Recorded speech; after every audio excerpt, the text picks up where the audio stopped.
Boa tarde a todos. É com alegria que estamos aqui, dando continuidade ao estudo do Evangelho segundo o Espiritismo. Hoje nós vamos estudar o capítulo 18, que tem como título Dar-se-á àquele que tem. São as instruções dos Espíritos. Mas antes, vamos fazer a nossa prece, elevando o nosso pensamento a Deus, a Jesus, a espiritualidade amiga, agradecendo a oportunidade de estudo, de aprendizado e pedir para que possamos ter a calma, a tranquilidade de passarmos essas lições tão profundas. Que assim seja, graças a Deus. Então, nós vamos ler, o item 13,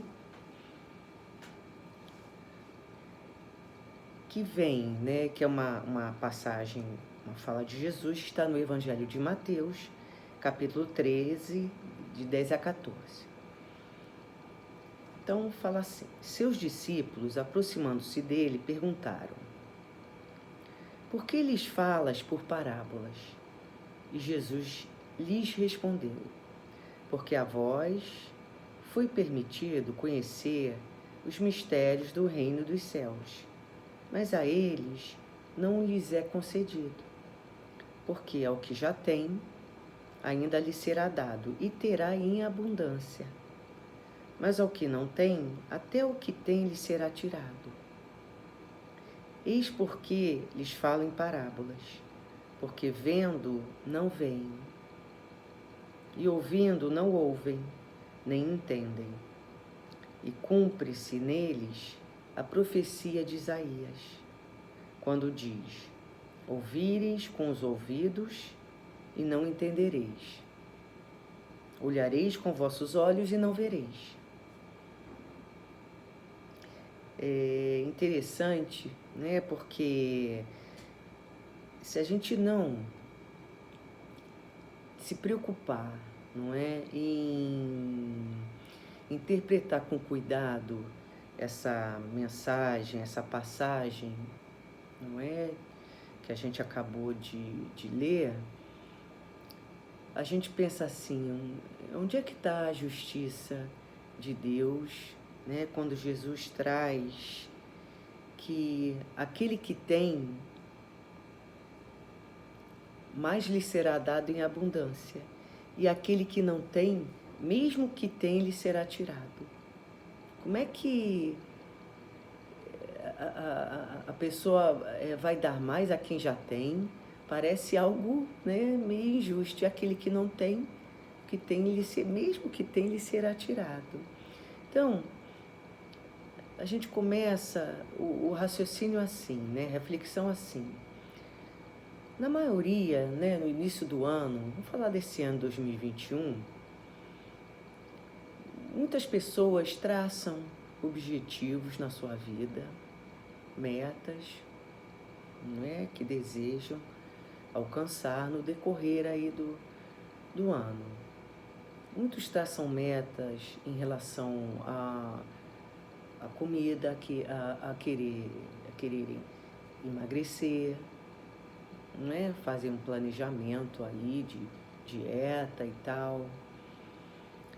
Outros fazem, desejam, focam a sua vida para terem a disciplina, para frequentarem mais os cursos na Casa do Caminho, separar um tempo para isso, estudar mais, E eu me coloco assim, como exemplo, como entre aspas, tá?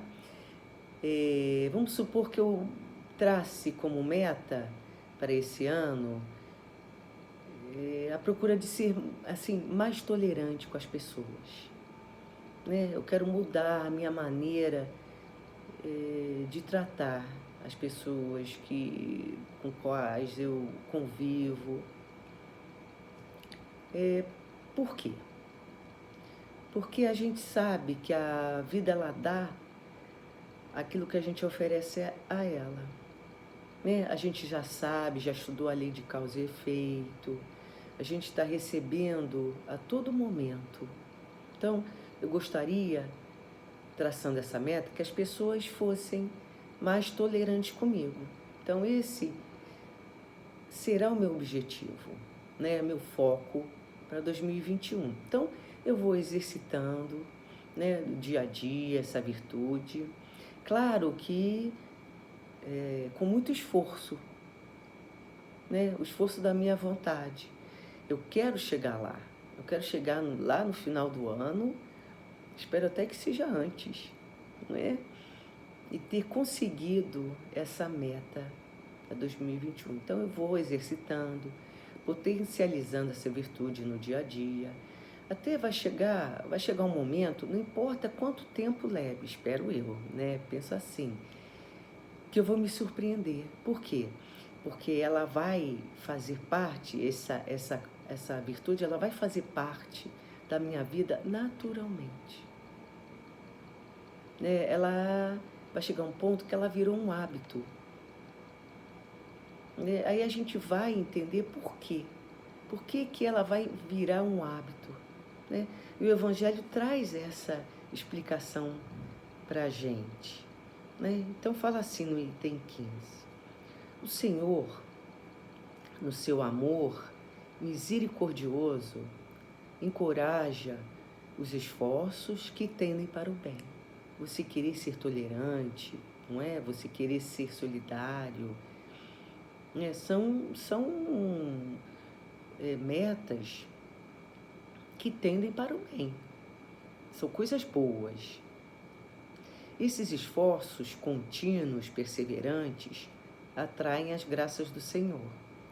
São como um imã que atrai para si o que é progressivamente melhor. As graças abundantes que vos tornam fortes para subir as montanhas, santas, no alto da qual se encontra o repouso após o trabalho. Então, como é que a gente pode fazer, né, o link aí? Quanto mais eu me esforço para ser tolerante, que é algo bom, né, que agrada a Deus, a Jesus, como nos fala, traz o Evangelho, essa atitude é como um imã que vai atraindo coisas boas, pessoas gentis, pessoas amorosas, porque o bem que vai, ele volta multiplicado. Isso vai acontecendo também com outras virtudes, tá? Um outro exemplo que eu pensei, né, são as pessoas que têm a consciência tranquila, né? Pessoas que têm consciência tranquila, né? Pessoas que têm dever cumprido, elas têm o quê? Elas têm a paz. Elas conseguem colocar a cabeça no travesseiro e dormir tranquilamente. É dada a elas a paz. Então, toda pessoa que já tem essa consciência, que apesar dos problemas, né, da vida mesmo, externos, do dia a dia, interiormente ela não se abala, porque ela já construiu a paz dentro dela. Então, ela consegue se acalmar, se pacificar. De que forma? Ela já conquistou isso, disciplinando os pensamentos, harmonizando os seus sentimentos. Então, aquele que, vamos pensar aqui, sim, que procura praticar os ensinamentos de Jesus, que se esforça em realizá-los pelo trabalho, pelo estudo, muito lhe será dado, muito lhe será acrescentado. Porque esse acréscimo, ele é fruto, ele é resultado de quê? Do seu esforço, da sua dedicação. Podemos falar que é merecimento. Né? Em contrapartida, aquele que não tem, né? Aquele que não se preocupa em ser uma pessoa melhor, uma pessoa fraterna, solidária, para esses até o que tem lhe será tirado. Por exemplo, a pessoa que menosprezou uma oportunidade de trabalho. Ela está trabalhando, mas menosprezou uma oportunidade que apareceu. Aí essa pessoa perde o emprego. Ela não pode acusar a má sorte, ela não pode acusar o empregador, nem a providência divina que aconteceu. Foi escolha dela. Ela não deu importância à oportunidade que recebeu.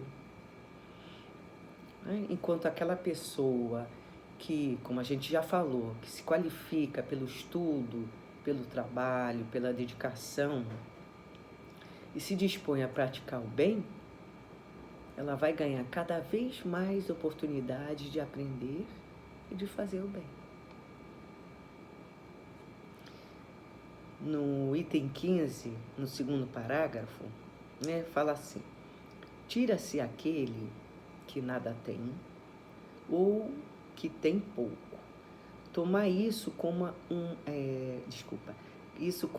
como uma oposição figurada. Deus não tira das suas criaturas o bem que se dignou conceder-lhes, homens cegos e surdos. Abri vossas inteligências e vossos corações.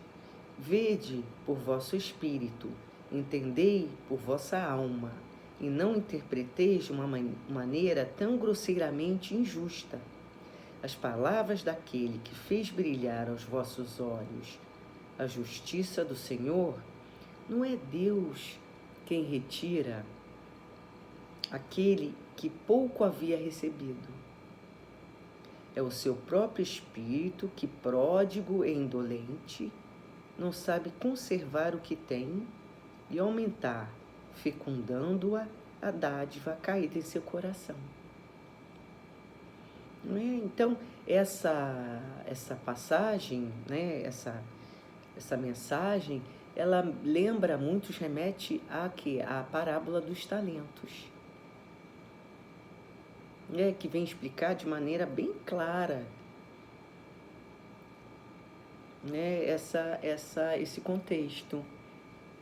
A gente lembra da parábola dos talentos, onde um senhor, ele ia fazer uma viagem e deixou seus bens dividido para três empregados, de acordo com a capacidade de cada um. Então ele deixou uma quantidade de bens assim grande para um dos empregados, uma outra menor, e deixou uma quantidade pequena para o terceiro empregado. E foi viajar. O que recebeu mais bens, o que ele fez? Porque o patrão, o senhor, ele voltou da viagem, e quis saber o que eles fizeram com os bens que ele deixou. Então, o que recebeu mais, o que ele fez? Ele duplicou o que ele tinha recebido. O senhor ficou grato, e o convidou a participar das suas alegrias.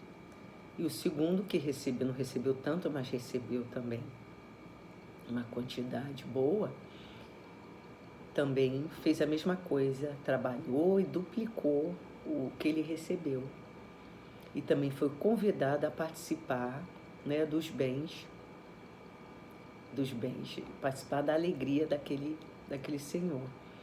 E o terceiro, ele pegou o que ele tinha recebido, cavou um buraco e sepultou aqueles bens. E o servo e o patrão cobrou dele: o que você fez? Ele falou assim: eu, com medo da sua reação, porque o senhor é um homem muito severo, eu enterrei os bens. Aí o patrão falou assim: pela sua preguiça, né, servo indolente, você não vai participar das minhas alegrias. E você vai pegar o que eu te dei e vai transferir para o que eu dei, né, mais bens, o primeiro e o segundo. E tirou tudo o que ele, né, tinha recebido. Então, a gente pensa, né, o que mais recebeu, ele produziu, o outro também. E esse enterrou, né, os bens que ele tinha recebido do patrão. A gente pode pensar assim, né? Deus, ele não mediu esforços e não mede esforços, né, para nos dotar de elementos maravilhosos para a nossa evolução. E podemos chamar esses elementos de talentos. Então, por exemplo, vou trazer bem para nosso dia a dia, né? Quando a gente aceitou o desafio de fazer essas aulas, esse estudo, né, online, gravar as aulas, muitos de nós, a gente nunca tinha feito isso, não é? Mas a gente aceitou o desafio, a gente trabalhou, a gente correu atrás, não é? E a gente não conseguiu, né? Depois que a gente conseguiu fazer isso tudo, a gente não se sentiu capaz, né? Isso foi muito bom, foi um aprendizado.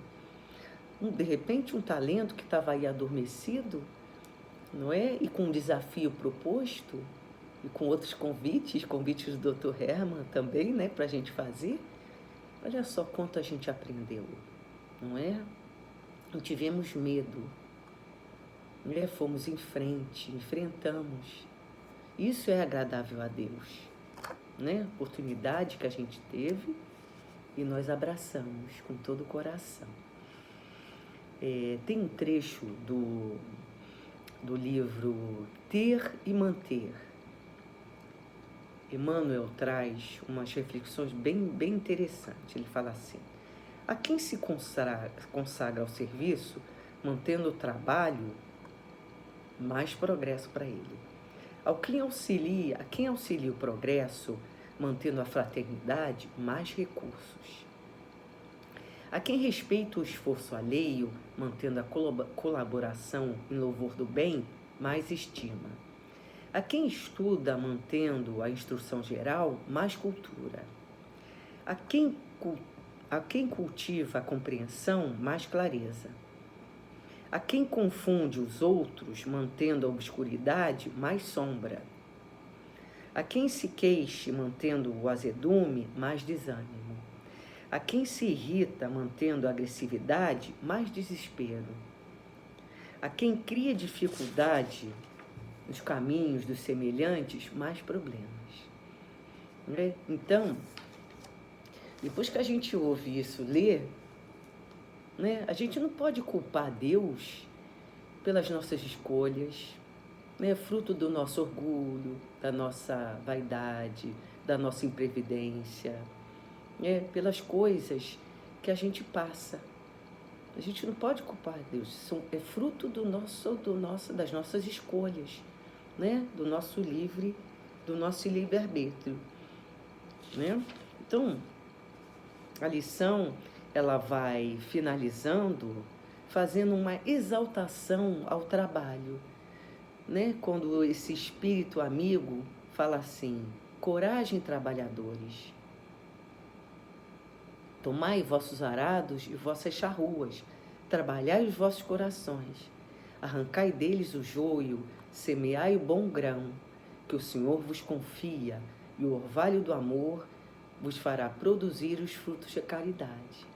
Então, trabalhemos em prol de nós mesmos, né? Em prol dos necessitados, em prol de todos, não é? Não tenhamos medo, confiemos nas tarefas que são dadas, né? que se apresentam, as oportunidades que se apresentam nas nossas vidas, para que a gente possa, né, ter esse acréscimo que a lição traz, né, com tanta propriedade. Vamos ficando aqui com muita alegria, né, do dever cumprido, e que possamos aproveitar da melhor forma possível os ensinamentos trazidos. Um beijo no coração de cada um.